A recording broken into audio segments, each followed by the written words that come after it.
It sure seems like deja vu today for me when you see this one. I know I've seen one of these before. It just has a different name on it. This time it's Denon. Last time it was Casio. It's a portable DAT machine, and this one's got some issues.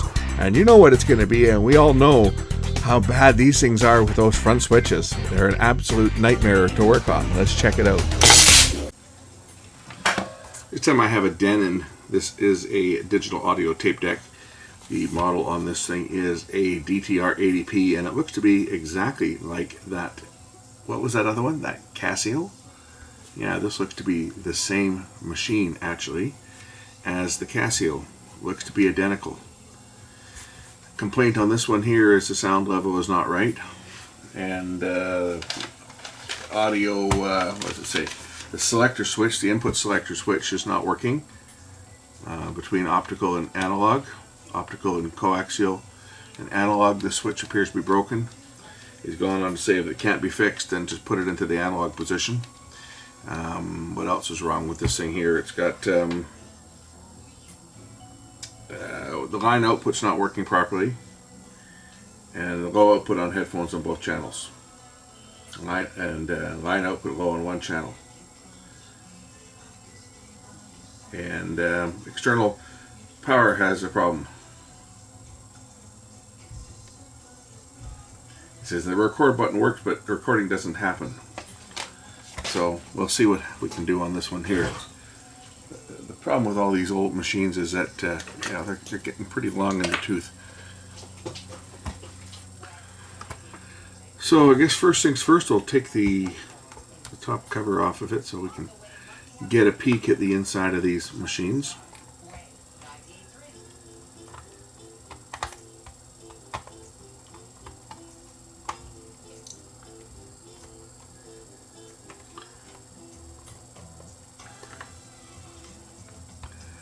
We're going to have to turn this thing on to open it.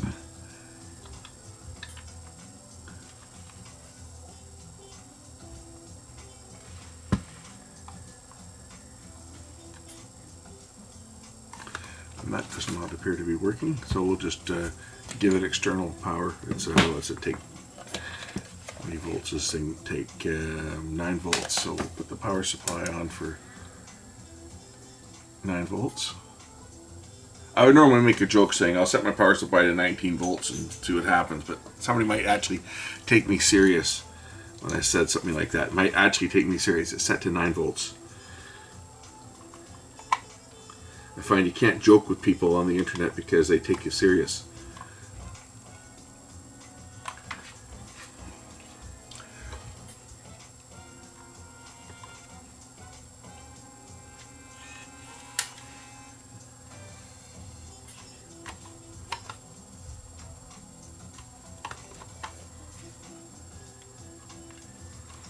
Okay, I heard something work there. I heard some motors whirring around.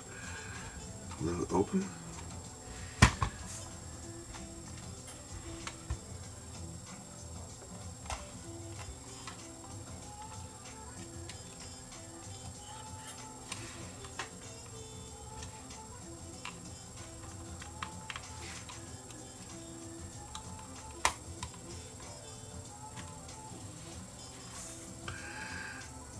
Hold. Where the hell's... oh. There. Okay. Now I can get this thing open. Alright. Now let's get this thing apart and see what is going on internally. I should say it looks very, very similar to the Casio. I'm sure it's got the same traps built in that the Casio has as far as removing screws and so forth.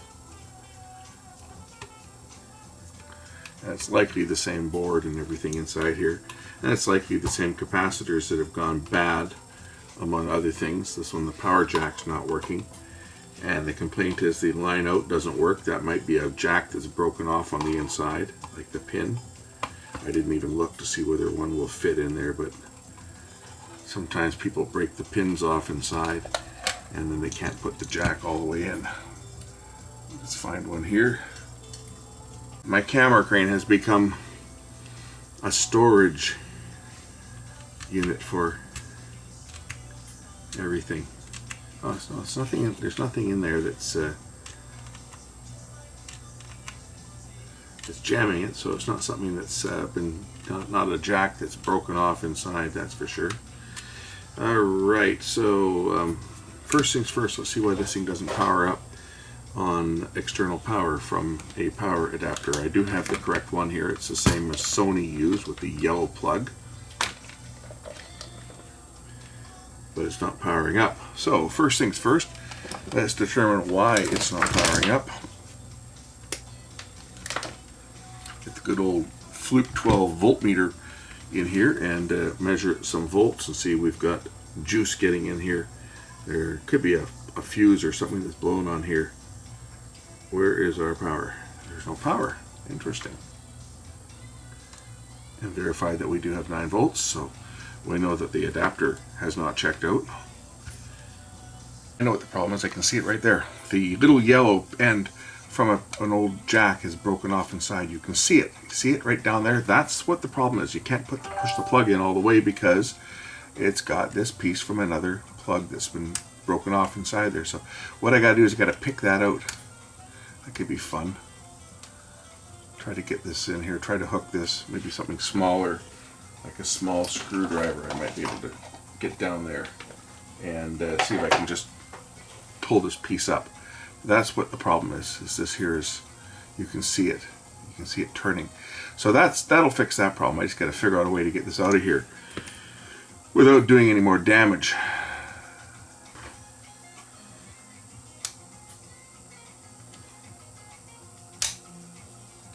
After a lot of effort, and I missed it on camera because I was having to kind of tilt it out of the way, but after a lot of effort I got the broken piece out of the jack. That's nothing. That's nothing to do with this. That was a little piece of tin foil from when I repaired a remote. Okay, this should now power up, and it does. So problem 1 has been solved. We still have other problems to deal with.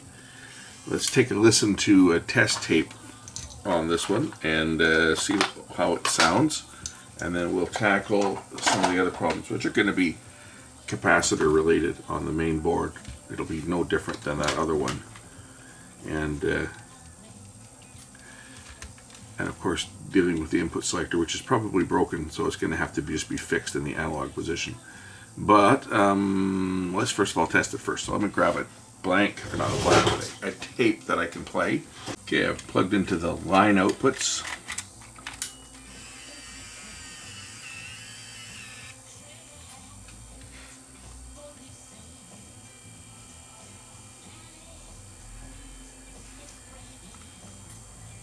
Nothing's starting to play yet. Okay, there's it playing. I hear both channels playing.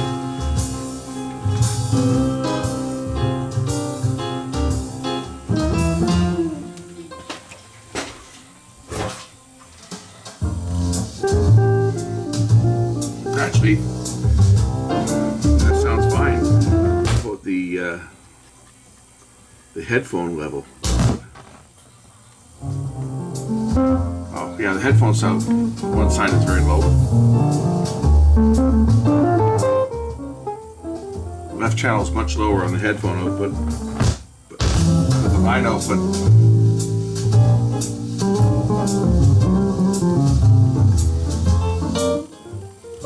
Okay, so we now have a benchmark as to what to go in and look for. I'm going to go in and change the caps in here anyway, because they're going to need to be changed.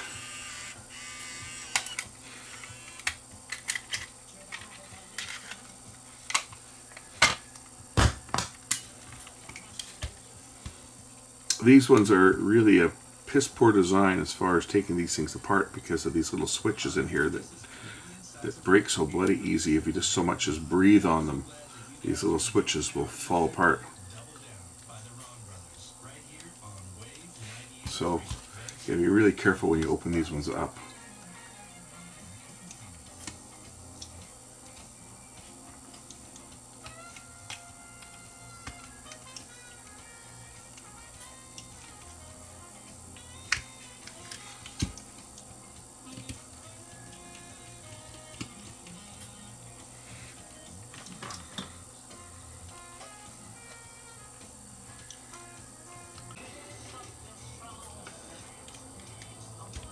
So the screws are out now. This chassis will just lift out of here, sort of. Again, these ones here are, I don't think they build traps into them. I don't know if I got to take this screws out of the back or not on this.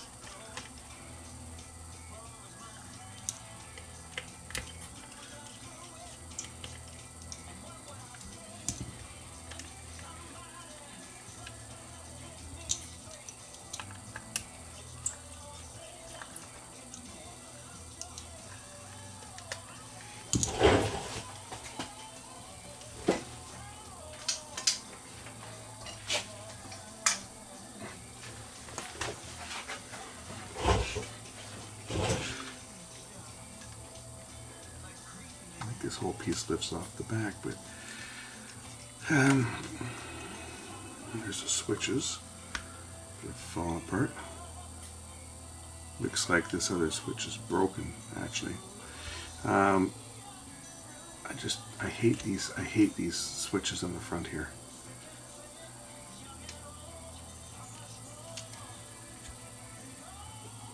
Because they get caught up so easy.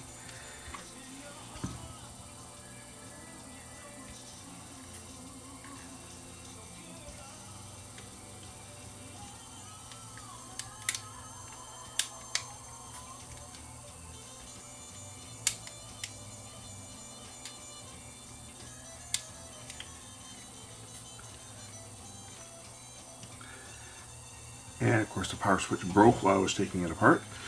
You can see it. I mean, that's just one of the traps. At least it's in the on position. Make sure that nothing else is in the position that we don't want it in. That's the problem with these things, is that they're not designed to come apart.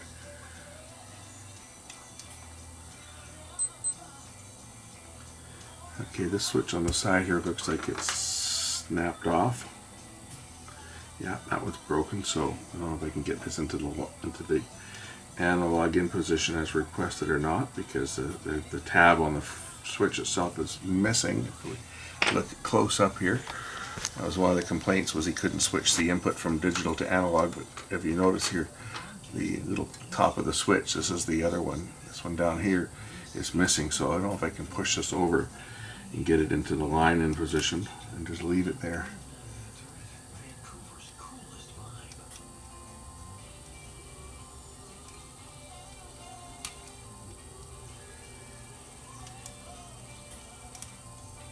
That might be the line in position there.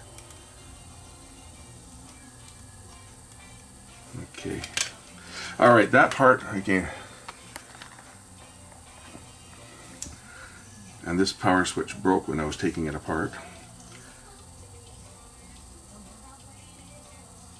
It bent over. And it's going to break off if I try to move it. I mean, I can't do much about that. You can't get these switches. But just a stupid design. Right? No matter how careful you are taking this thing apart, you basically have to have one switch in one position and the other switch in the other position when you put them together, right? So you have it like that, one way and one the other way, so that when you open it up, even at that, I think it might catch. I mean, just the design of this. The design of this cover is such a stupid design that you see here. When you're trying to put your switches together, one will hit the other one. You know, it's like, how the hell do you get these switches past each other if one's gonna hit the button cap? You can't take these off and put them together. It's just, it's designed to fail.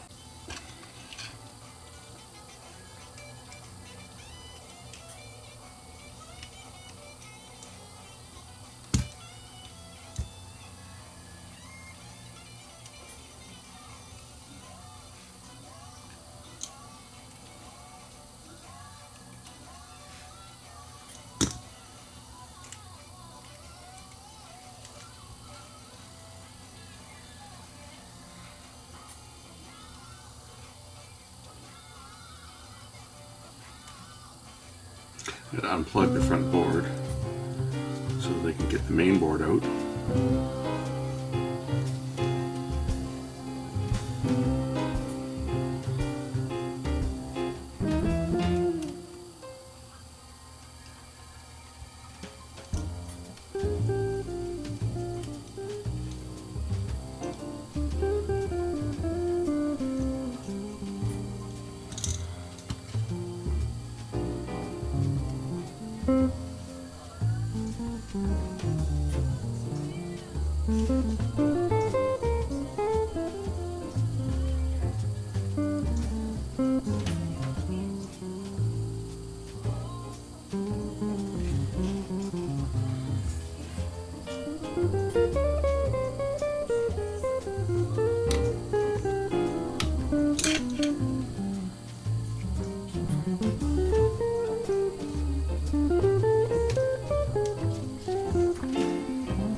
That. Now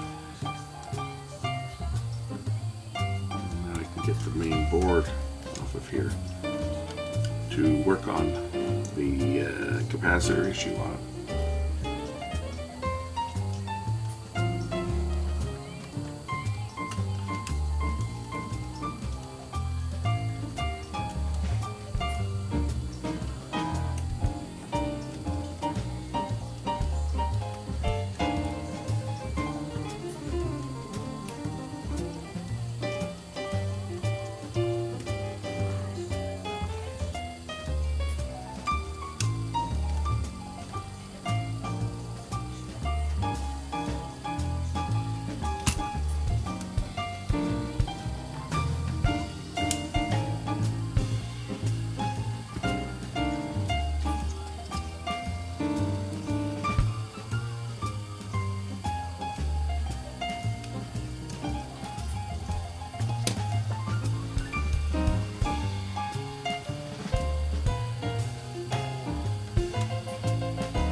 This little bracket because the optical is the optical input or output is stuck. Let's loosen this off a bit. I can free the board up like that. Okay, now I've got the board out, and this is of course the capacitors that have got to get changed on this one. These ones down here that are going to be leaking. These ones here, well, I'm going to change them all because I mean this thing's apart, but they all got to get changed out. As you can see, there's the switch that's broken. Hopefully it's in the analog position now. I've kind of switched it over as best I could, so hopefully that's in the right mode. I guess we'll find out once I get it recapped, but I'll change out these caps. They're going to be all in bad shape. They're 10 microfarad and 22 and a couple 100s. So let me just dig up my replacements. I got some 10 microfarad 25 volt to replace these ones. We'll do those ones first. Well, there's another one over here. So there's 4 10s that are going to get changed out, and 2 22s and 2 100s.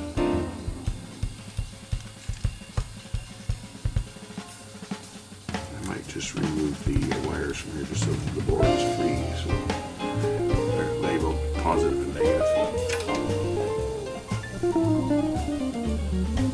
This is just to make it easier for me to work on this without having the battery pack and the rest of the mechanism in the way.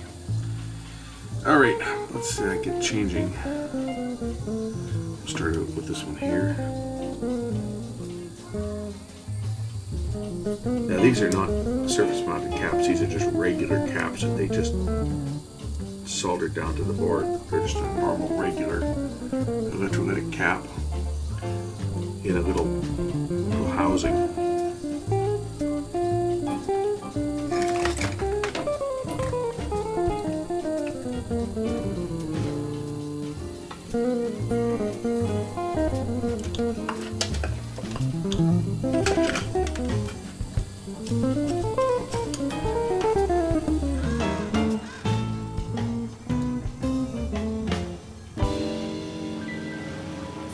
PU. You can smell it, it's been leaking.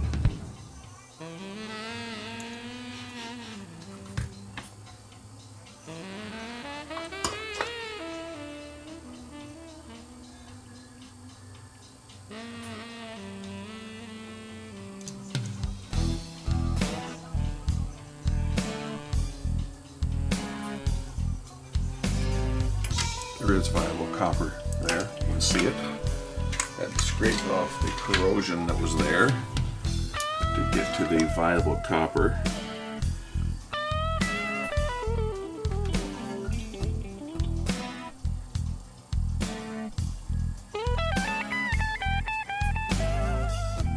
Get some tin on there if I can.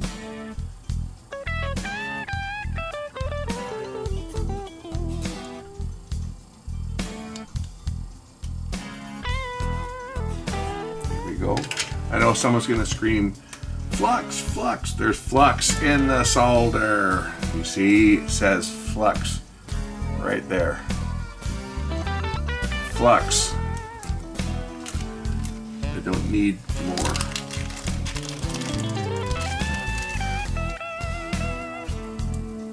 Okay, new cap goes in. Positive is on this side. You can see the little plus on the board. Just prep the leads, clip them with my Klein snips.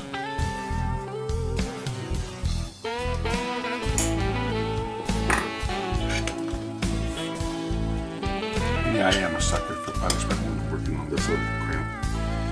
I just happen to be like a fan of digital audio tape. I don't know why. I just think it's kind of a cool format. It's like a little mini VCR. And it was the best tape format that we ever had for consumer use. Well, it was so good that it was used in professional applications a heck of a lot too. For in recording studios, they all used digital audio tape. And we said goodbye to analog recording.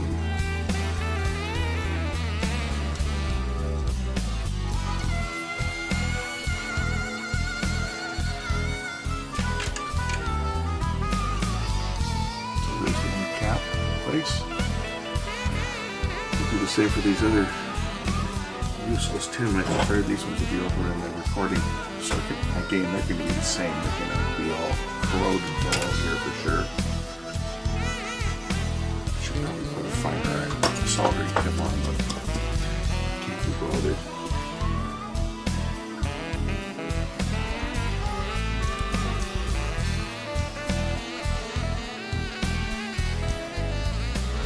These come a little easier than surface mounted crap like these other ones that you got to cut out. These ones come out fairly easy. You just heat them up and lift them. So that's how easy those ones come out. It's funny, you know, listening to a local radio station and hearing advertising concerts in Toronto because they're broadcast across the country.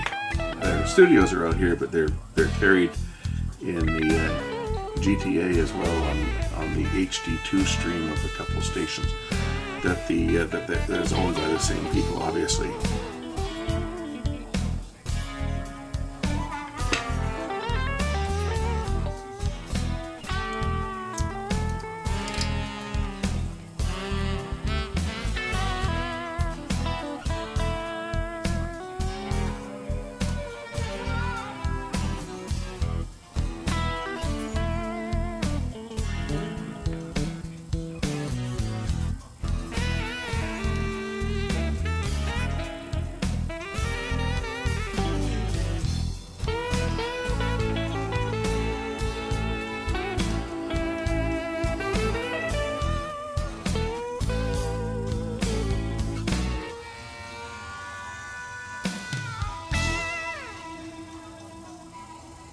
Okay, those two are done. I've got one more 16 over here. This is more of a conventional surface mounted electrolytic, so we're going to cut this one out because these ones here don't tend to come out quite as easy.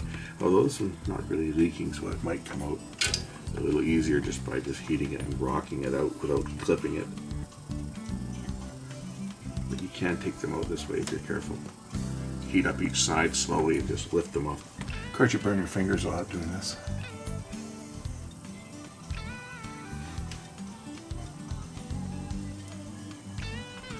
But you can do it. You can take them out that way if you're careful. When they're all corroded and leaking and spewing their guts all over the board, you don't want to put any excessive pressure on the traces because you could easily damage them. But this one here wasn't leaking at this point, so it's being changed out. just because it's a surface mounted electrolytic. That's why. Crap, garbage, piece of junk. Okay, so I got another one here I can put in here.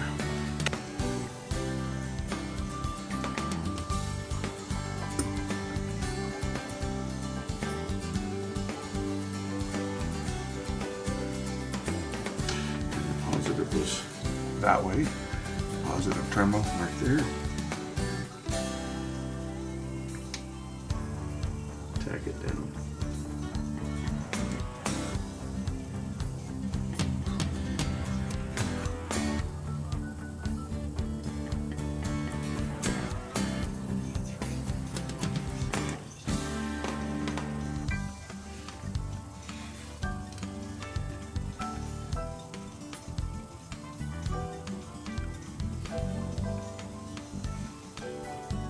Okay, that one's done. So there's a couple more to go. I've got a couple 22s here and a couple 100s. So let's get the 22s done next. They're 16 volt versus these ones, which were 4.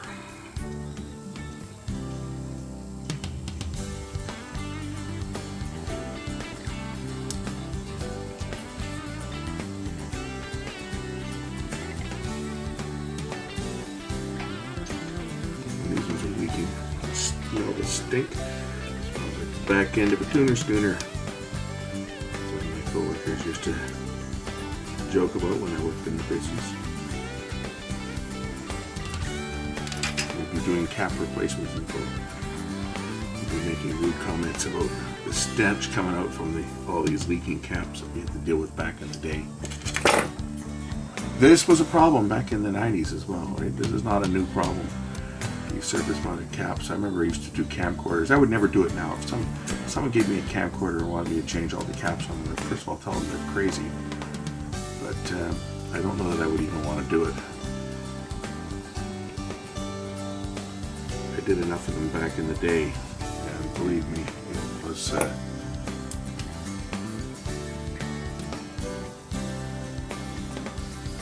a guy that's got a CCD V5000 for sale, and he started out asking $400 and some odd dollars for it. I think it's down to $20 now. I wouldn't even give him 20 bucks for it because I know what it needs. I know it needs all the surface mounted caps have to be replaced in it. I've done that once on the one that I had before I sold it, and I said to myself at the time that I would never do it again.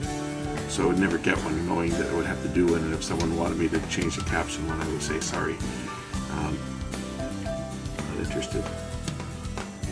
I've got a big professional camera right now that's a work in progress, and I just never have time to finish it up.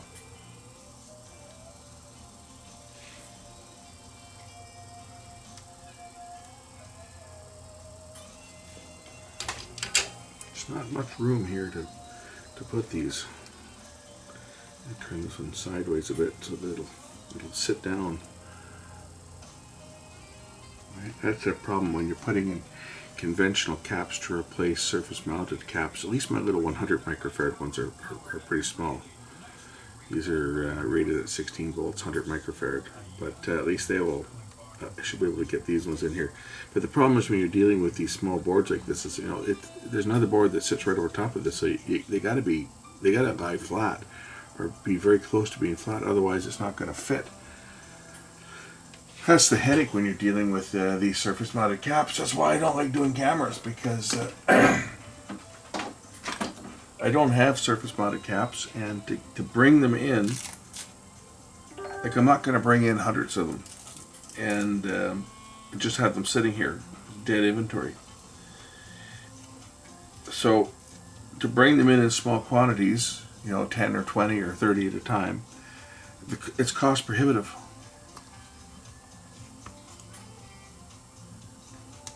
And then when you get the broker charges that we have to pay to bring anything in from the States, because so many of these companies are only set up to ship by FedEx or by UPS or by DHL. It's like last month I had a Samsung TV that the owner insisted that we change the backlights on. I tried to talk him out of it. I tried as hard as I could. He says it's not worth it. But he wanted to change them. And you know, in fact, I had a guy on the phone today with a TV, and I said, you know, it's not worth fixing. They're not worth doing. And this is the reason why, because these companies that sell them, these ones have been leaking, as you can see. They sell the parts. They won't ship them by, I don't know why, right? When I contacted Shop Jimmy to buy the LEDs for the Samsung, the guy in an email said, we can ship everything by post except for backlights. LED or any type of backlights. It says backlights have to go by FedEx. That's the only option. So shipping them by FedEx not only added $30 for shipping charges, but it added another $52 in taxes and broker fees, because FedEx takes the US dollars, which was like, I think it was $80 for the parts. They convert it to Canadian, that's $110 or whatever it was. And then we got to pay 5% GST and 7% PST on that $100 or $110 Canadian parts figure. I've already paid taxes in the States, and I got to pay taxes here in Canada. And then they add $37.50 and a broker fee for collecting the taxes. So all in all, the guy gets his TV back, and by the time all the smoke cleared, it was $350 for a 55-inch TV that was like 9 years old. He could have bought a new TV for that, but he wanted it fixed. And I run into this dilemma all the time with parts. If I have to order them in from anywhere, you know, I mean, yeah, I could order them from China and wait months to get them, but I don't have months to wait. I want to get stuff in and get it out right away. I don't want to wait around to order parts in from China. Even though that's probably where they all come from initially. I don't have the time to sit and wait. So, to get them from local suppliers out of the States, you got to pay the higher price. I'm going to try to lay these ones down kind of like this. So I'm going to cut the leads in such a way that I've got enough clearance to do that. Cut the leads like that.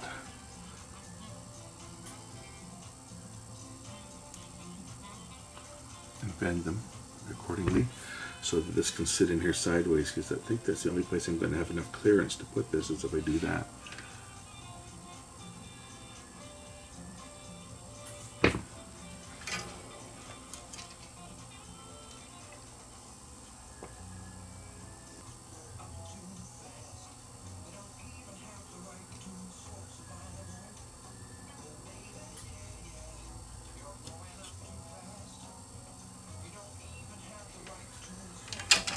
That one, and then this will complete the capacitor job on this, and I can start to reassemble it and see that it works, and get another one of these little units out of the junk heap and back into service.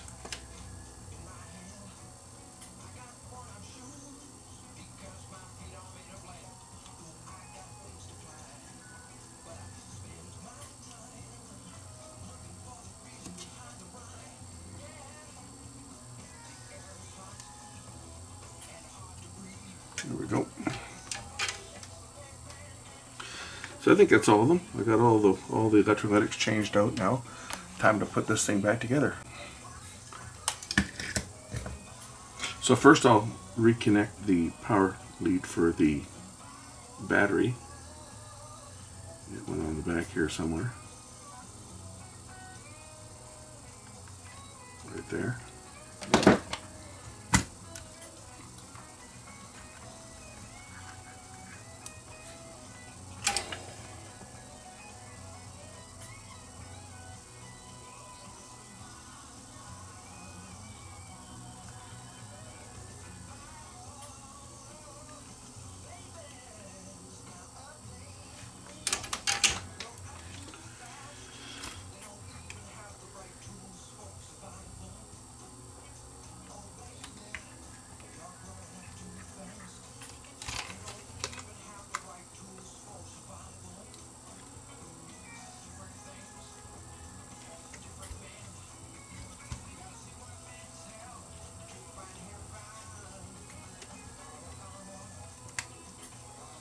There, and it fits. Excellent.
Alright, this unit should be testable at this point.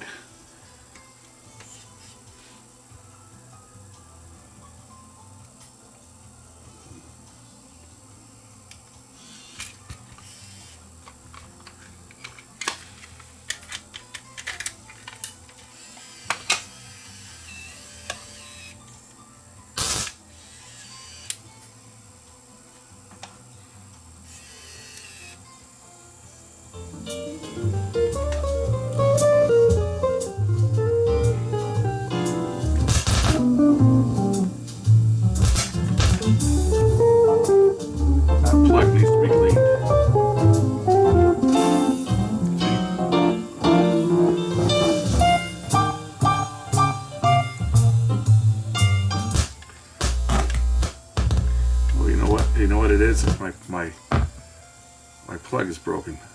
That's what's wrong. I got to get another cord. I just noticed that. That just recently broke because that wasn't broken like that before. I got to find another cord. All right, got a new plug.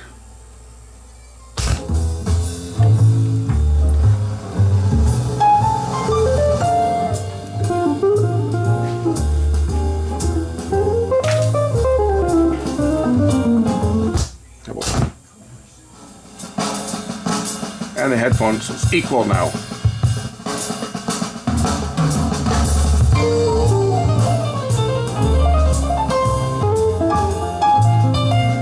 That's the headphone out, and this is the line out. So that works. So now we got to test the recording ability of it. Okay, I've got analog inputs put in. I had a fiddle farter route. Lights are flickering on here, on and off on their own. I had to fiddle farter out that switch to get it into the analog position, but I got it there and it's going to stay there. I've got it in record pause. We'll just pick something. I'm just going to record. There's only like maybe 30 seconds of tape left on the end of this tape, so we'll find something to record and just record a few seconds of it, make sure it works. So what do we got here? Let's just see what track we got next. I guess to put this thing into record, I'm in the record pause mode. I press that button and then the next track.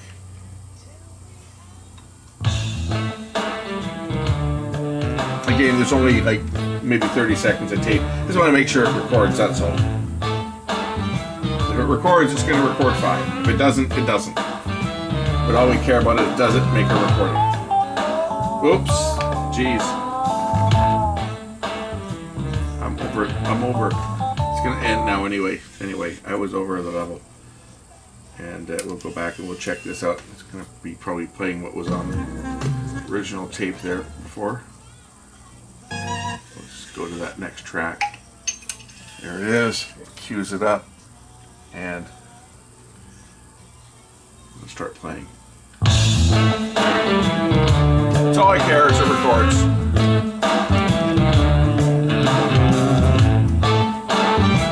That was over, so might be hear some distortion.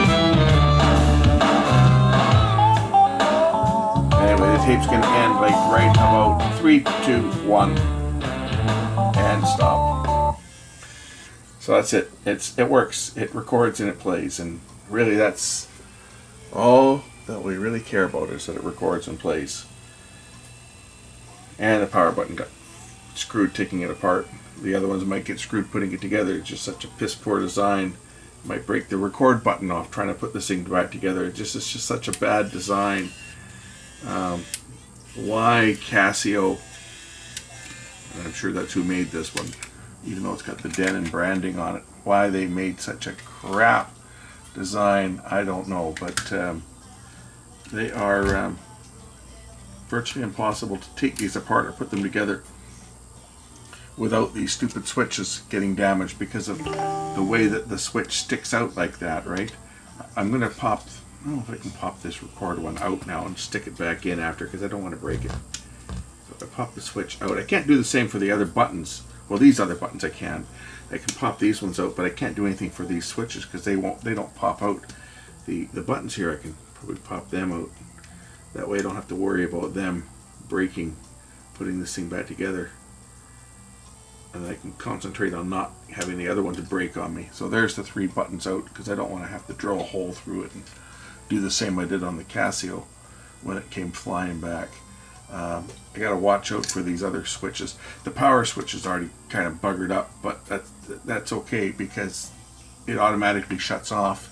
If it hasn't been used for a period of time, it shuts off, and then just pressing any button brings it back online. So I'm not so concerned about that, but the other switches I certainly am. So let's just see whether I can get these ones to go back in without breaking. It's just such a fragile, I mean, there's just no clearance.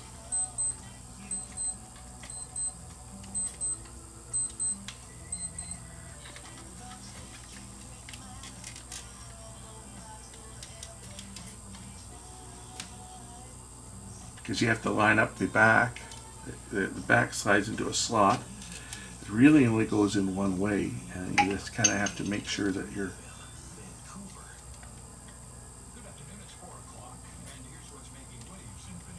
switches are in the right position so that they don't hang up. They're still going to hang up. It's like,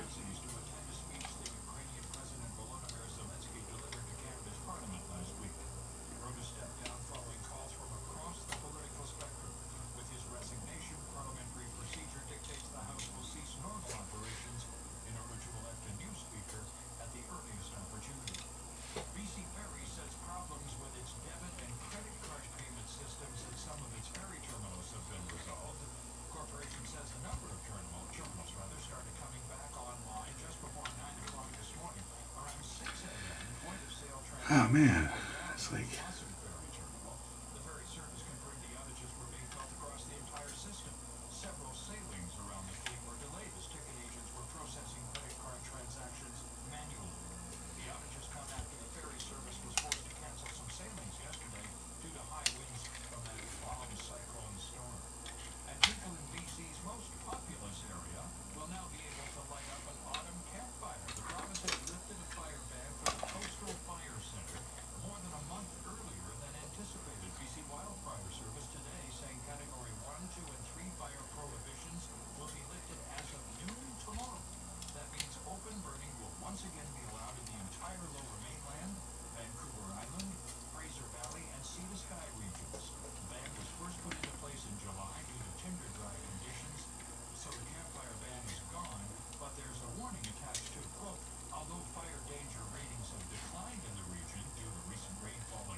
it's like, how the hell do you get these stupid switches past without them hitting?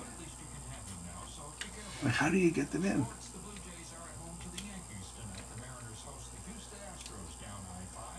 Like, there's just no way to get these stupid switches past the button caps without them hitting. It's just such a stupid design. Like, who in their right mind designed something like this?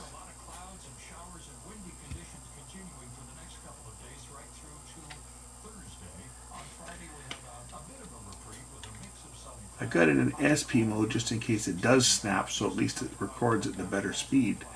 But I mean, it's like, I think I got it past there. Okay. Now what? Go in?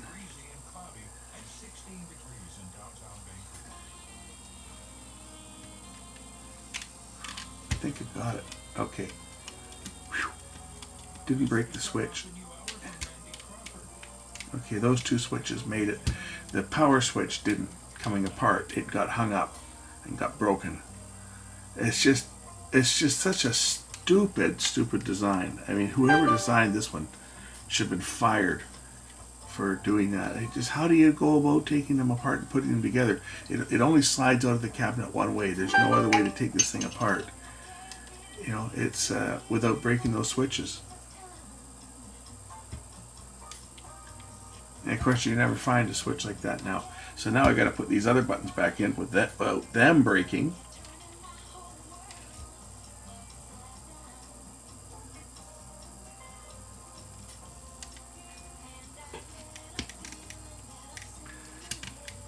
Okay, that one's in.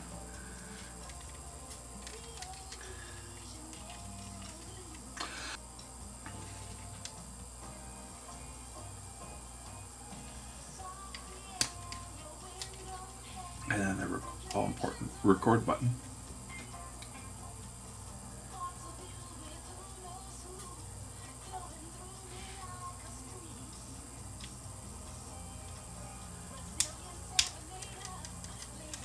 There, I think that works. All right. Now I can put some screws in to hold this thing back together.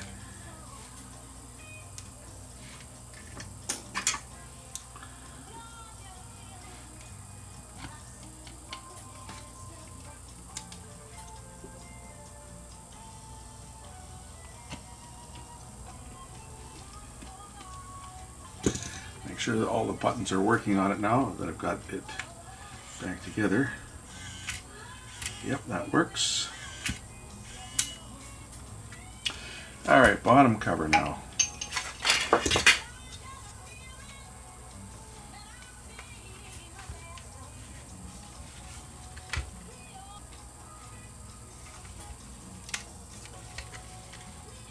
Oh, these have to be out of the way. They're ferrite beads.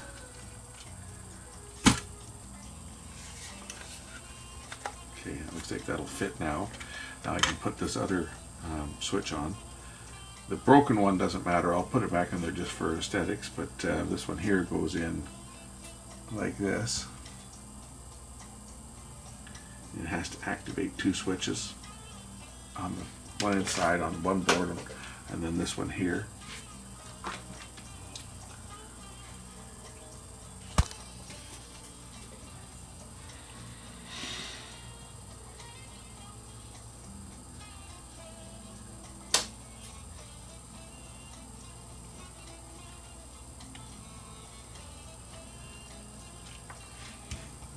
Gotta be kidding.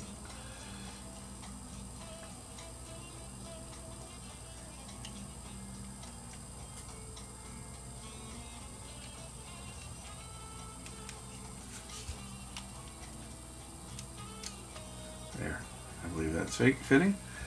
And this other one will just sit in here just for the appearance that it's doing something, even though it's not, because the switch is broken inside, but that's okay. Obviously someone else taking this apart before managed to break that. Why does that not surprise me? A machine that's never intended to be taken apart. These would have been expensive in their time too. When these were new, these would have been quite pricey. As all these portable DAT machines were back in the day, they weren't exactly cheap. You know, this is probably, when this was new, it was probably $1,000, or well, this being a Denon, it was probably $2,000. But I mean, even the Sony one was not cheap. None of these machines were cheap when they were new. They were really quite pricey. They certainly weren't for average Joe six-pack consumer. This was something that was bought by someone who was an audiophile or a pirate. Someone who was, when I say a pirate, someone who was going to sneak them into concerts and record concerts. And a lot of concerts did get recorded that way. I had a TC-D3, well, I still have it, but I'm not admitting to doing that. I'm not admitting to taking it into the Police concert when they played in Vancouver and having a recording of that. I would never admit to that. Let's just say I know someone who took their TC-D3 into many concerts in the 1980s and early 90s when the unit first came out. I know someone who took their TC-D3. In fact, it might have even been the TC-D3 that I have today. I'm not saying that I did it, but I know someone who did.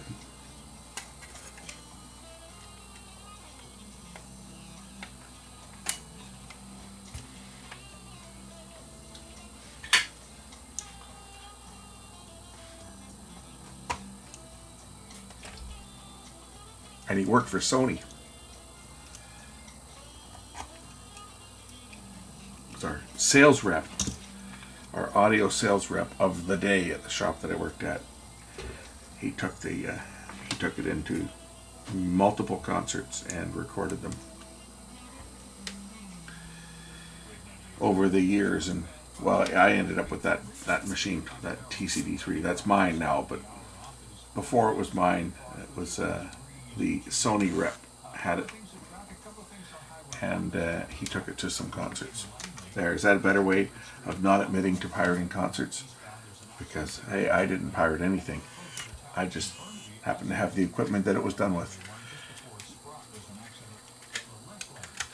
Okay, we'll make another test of this machine. Go back to that second track.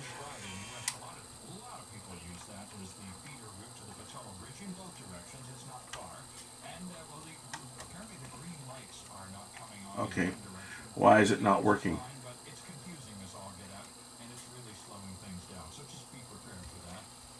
Now it's not working. What the hell? When the tape's out, that works.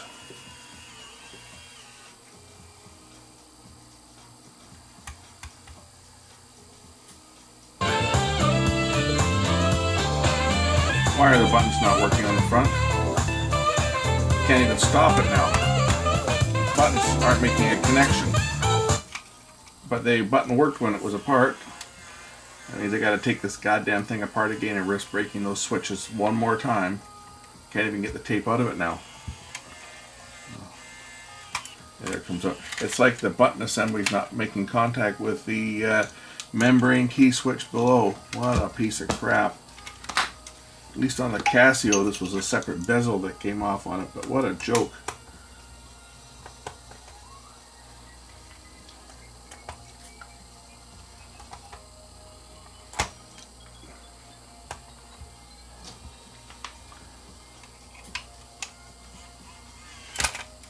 See, now it works when there's no tape in it.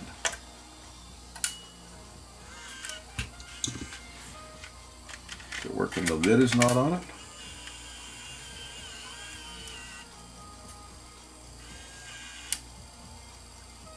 Nope, it doesn't.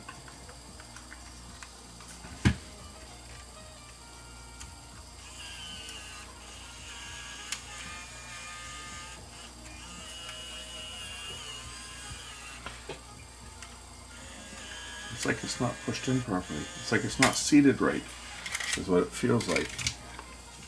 It just seems like the buttons aren't making contact with the membrane key switch below. I wonder if it's just not seated in here properly. Let me just give this thing a little bit more push. I mean, it's screwed in, so I mean, it's got to be in. But just weird. We'll just try that and see whether whether the buttons work properly now. Okay, that opens up. Close.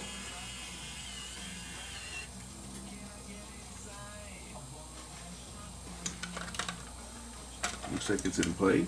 Try that search forward. Yeah, the buttons are working now. I guess it just wasn't seated all the way in, even though all the screws are in to hold it in place. It's going to wind out to where that track that I recorded is.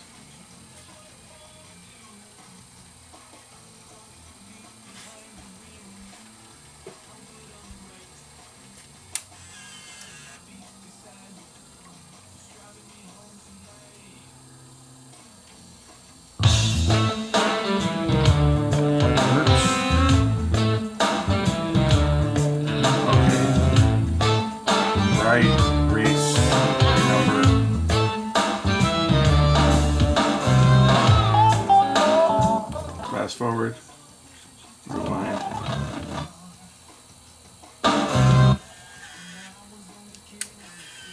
Skip back.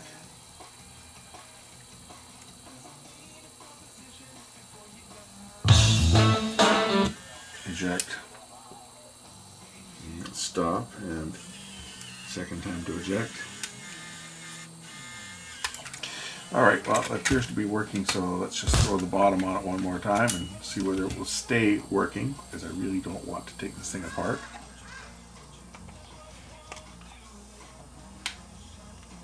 Again, if you know what I mean. Once is enough for these little pieces of junk. And I'm generalizing when I say pieces of junk, because that's kind of how I feel about all portable audio. It's certainly not the easiest stuff to work on, that's for sure.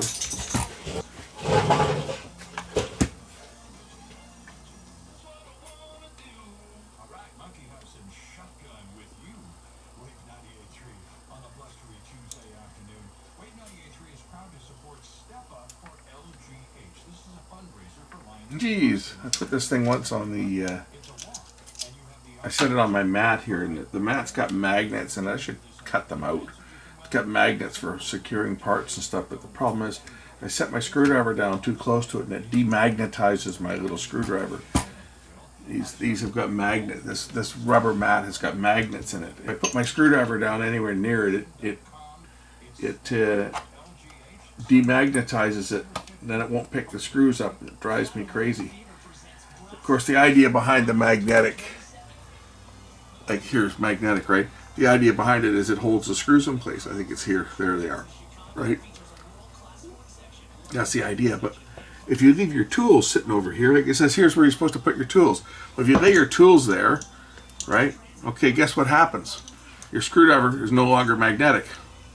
It's stupid, right? It's a stupid design. So now I got to use my little magnetizer here again to magnetize my screwdriver. I set my screwdriver down where I'm supposed to set my screwdriver, and my screwdriver loses its magnetic field.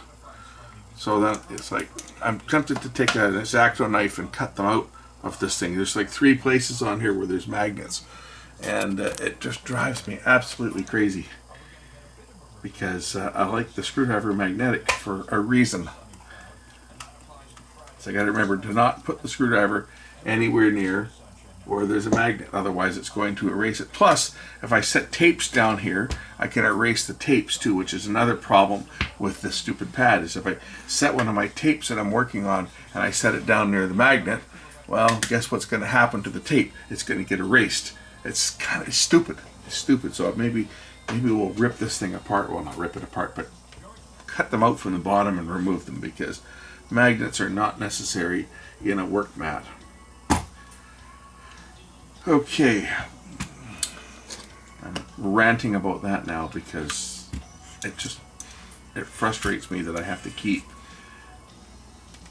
magnetizing my screwdriver every time I go to use it, because I set it down on this work pad that's supposed to, keep things from getting scratched,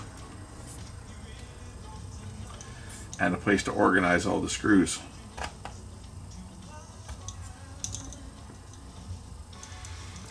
Okay, we'll plug this in and do another test on it. That's the line in, and this is the line out.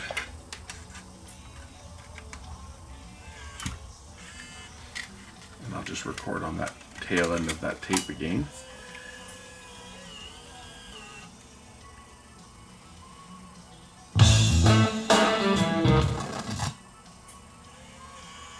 Okay, go to record.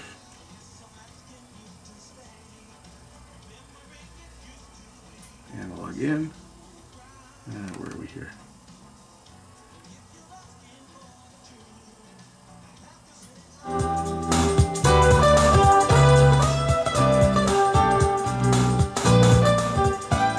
Set our levels up. Okay. We'll try that track again.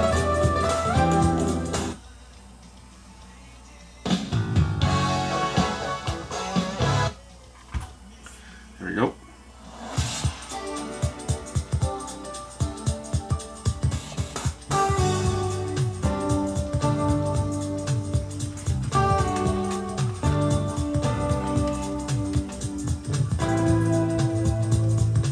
And it should stop right about now. There we go. And we'll go back to that second track.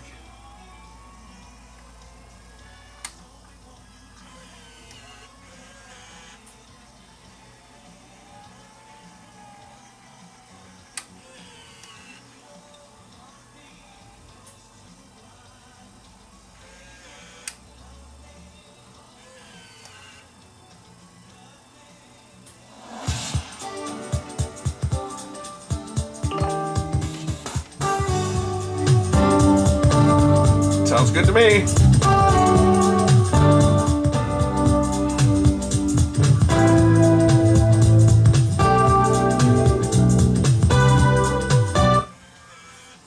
And now it's at the end of the tape, so rewind all the way back to the beginning. Of course, we can check all the other functions out, like fast forward and rewind and play. Skip forward or skip backwards.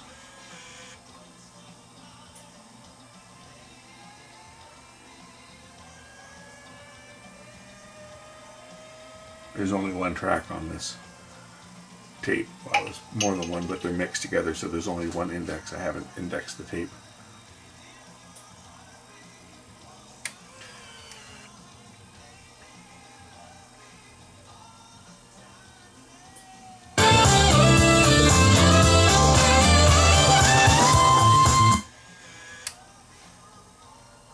And eject. Okay, this one's done. Thanks for watching.